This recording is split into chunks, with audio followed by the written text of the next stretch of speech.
Afternoon, and I want to thank Maureen for actually reminding you that I know every muscle in your body is screaming the best thing you could do is put your head down on the table and take a nap, but not yet. I want to tell you, my role here is a little bit different. I want to take you through a little bit of a history of the research initiatives that SeaChange has undertaken, and to sort of bring you to what the research team is doing today. And it's been a pretty interesting journey. The research team actually was I think maybe the first team that we formed along with Access, and we have a pretty interesting history, and we have a really interesting story, I think, to tell you today. So this is a lot of words, but let me just tell you sort of what it says. This is 10 years, actually, that we've been at this, and I look at research on the SeaChange agenda as part of our sort of venture capital portfolio. We've talked a lot about tobacco, and it's a huge, huge issue, and we pay a lot of attention to it at SeaChange. On the other end of the scale, in terms of science and technology that's coming, that's going to support the new interventions for cancer, we've also embraced that. And this particular team has had some real challenges. We held the first forums, actually, that SeaChange held, then the National Dialogue on Cancer. So if we'd fallen on our face, I don't know that anyone else would have had any forums, but we were able to pull that off. Our first forum was actually focused on how do we accelerate drug development in the post-genomics era, and I'll tell you a little bit more about that in just a second. But what came out of that was actually some work groups that stayed together for over 3 years working on these initiatives, and at that time there wasn't much in the way of resources, and so they did it in many cases using their own resources. But we worked on issues related to biospecimens, which, as it turns out today, is the critical issue relative to personalized medicine. We worked on endpoints and biomarkers, setting the stage for everything that we seem to talk about today. We talked about economic issues and a national strategy for how we develop these agents, and as you'll see, we couldn't pursue all of these issues, but our research team today has picked some of these up and doing beautifully with them. So we had some history-making kinds of things go on here, and I see SeaChange as kind of a series of Venn diagrams. Someone said you can do anything if you don't need to take credit for it.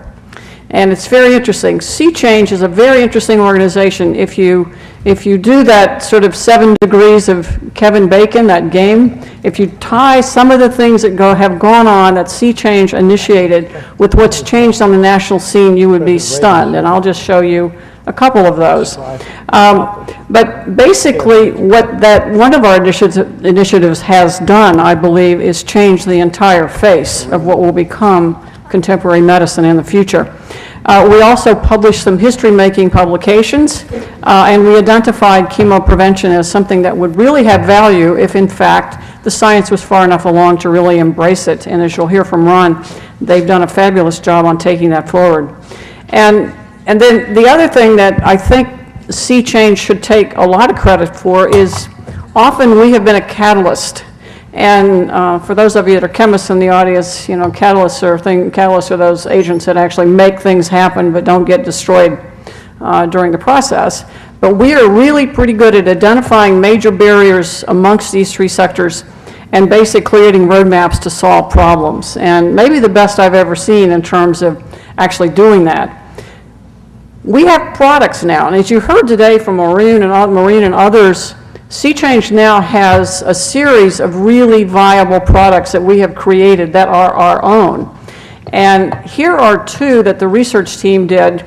The first one, called the National Biospecimen Network, I'll come back to in just a second. The other one was a series of publications that were actually published as a volume, and it was some of the earliest work done on surrogate endpoints, which set the stage for a lot of things that we're doing now with FDA. This one initiative, though, I need to come back to because this is something that was reasonably revolutionary at the time.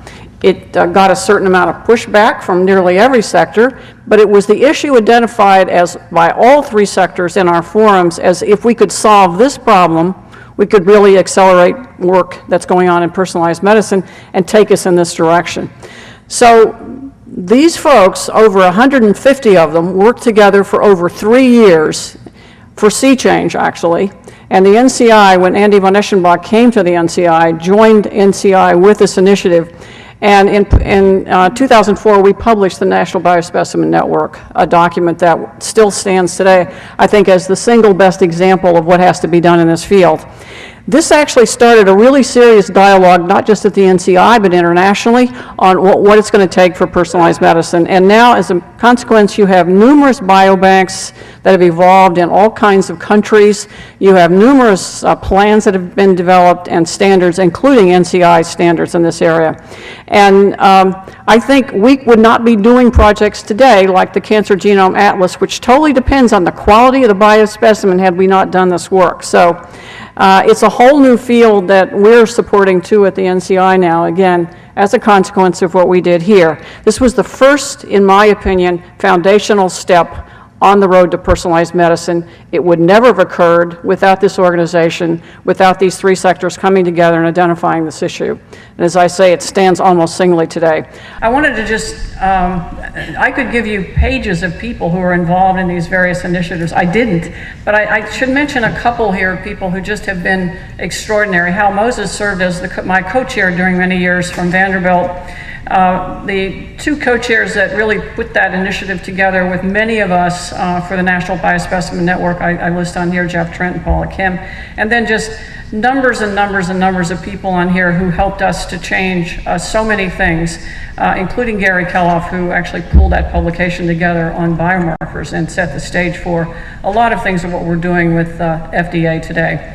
And people like John Niederhuber, who's now the director of the NCI, and Gabe Ling sort of started a dialogue around how we develop drugs that has been adopted and is being pursued now by the NCI. I have to thank John Sefferin here, because as I said to John this morning, he believed in what we wanted to do, and there were very few resources at that point, but he actually supported that first forum and got us off and running, and has been such a supporter of Sea Change, obviously, from the first day. But I don't think I've ever had a chance to publicly thank him for what he did for the research team in those early years. And also, the one thing that actually, I think, really set everybody on a path to do more was President Bush one day said to us, "I love dialogue, but now go do something." And we took that to heart. And Senator Dianne Feinstein, who will hopefully be here, developed a cancer plan that was actually informed by Sea Change, and so much more. Just a quick story, we made a presentation at Sea Change one Saturday on a new drug called Gleevec. 4 people got up and talked about this new drug for chronic myelogenous leukemia.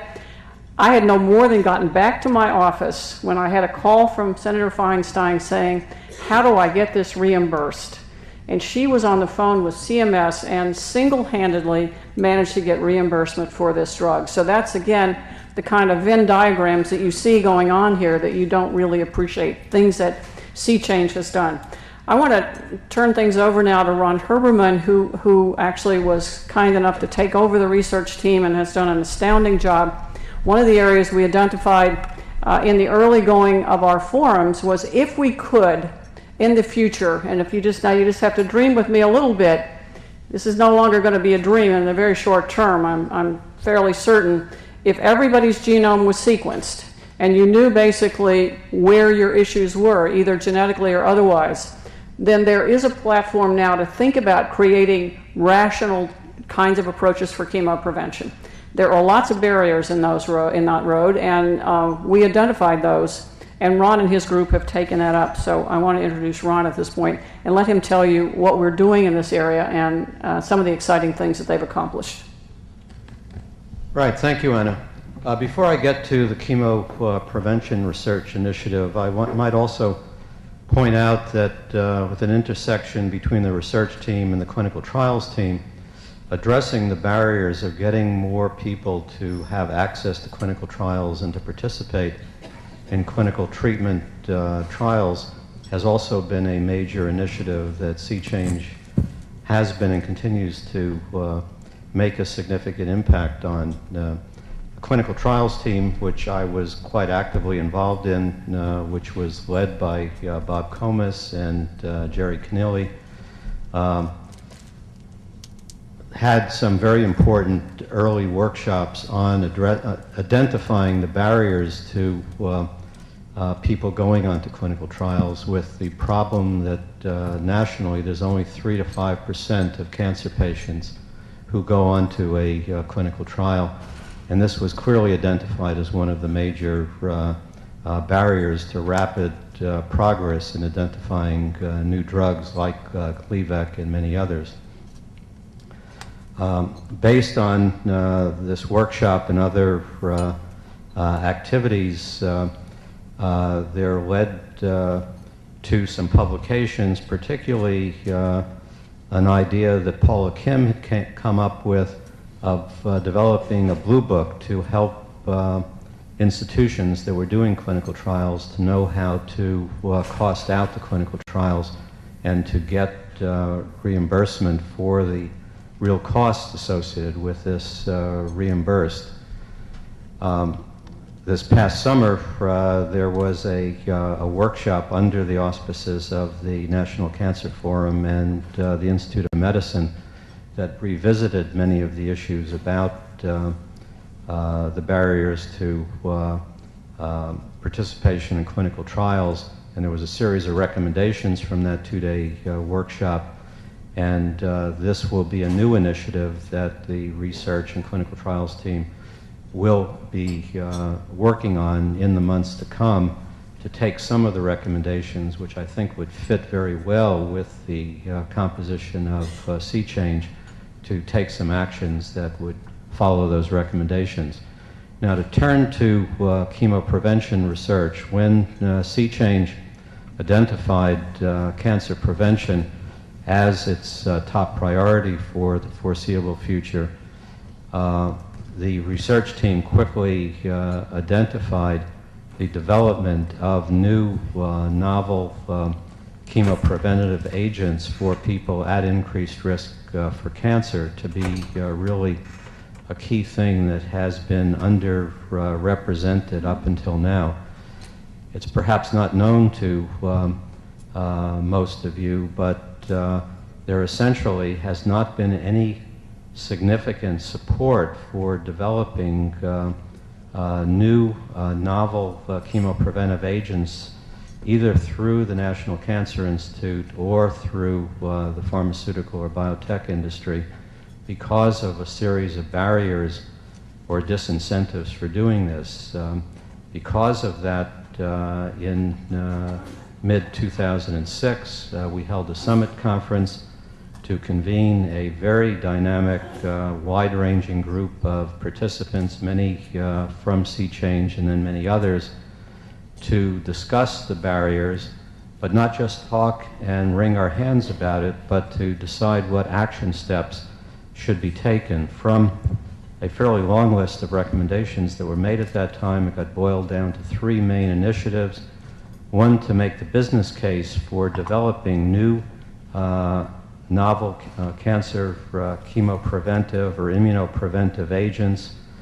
A second was what would be the barriers for industry in particular to make their investments, and what was identified for that was that there were major concerns that essentially made virtually all the companies decide not to invest in this area, which had to do with intellectual property and patent law. And a third area was the design of clinical trials and the ability of the FDA to handle agents that would be coming through the pipeline related to chemoprevention or immunoprevention, and what criteria would need to be in place to adequately review them. So that led to 3 specific initiatives. The first one that I call on Kathy Bennett to briefly describe had to do with the intellectual property and patent law areas, and this has resulted in a very important white paper about that. Kathy? Thank you, Ron. I was introduced to Sea Change by Beau Aldeget, a couple of years ago. I've served on her board since 1994, shortly after I had breast cancer. And it's been an organization that's